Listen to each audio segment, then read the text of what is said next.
Це відео з камери спостереження в приміщенні кредитної спілки у Хмельницькому. Чоловік із пістолетом погрожує працівникові, а той, заляканий, віддає йому усю готівку. Здобиччю нападника стають 2000 гривень і сумка з телефоном і планшетом.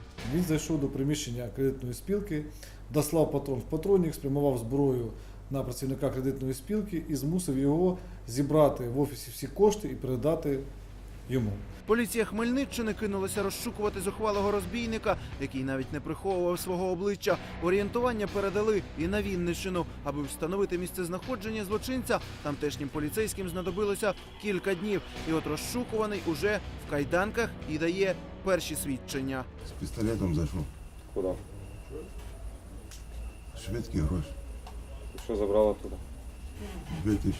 У будинку, який затриманий винаймав, разом зі своєю коханкою оперативники знаходять цілу купу речдоків, документи, гаманці, банківські картки і той самий пістолет Макарова.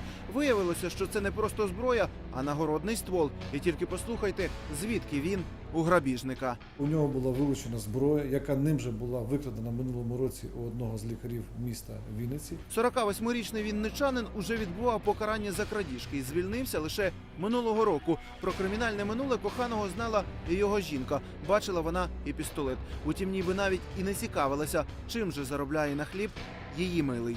Їздив по ділах, як він казав. Правомірних чи неправомірних? Ну, я не знаю. Я думала, от, як ви кажете, що я здогадувалась, значить неправомірно. А пістолет ви у нього бачили? Бачила. Який він? Бойовий чи не бойовий? Я не розумію. А набої в ньому були? Да.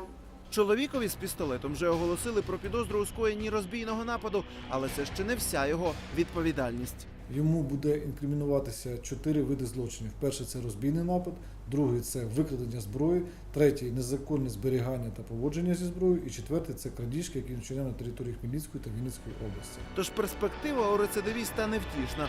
За усі ці злочини він знову опиниться за ґратами. Тепер уже, ймовірно, на 10-12 найближчих років.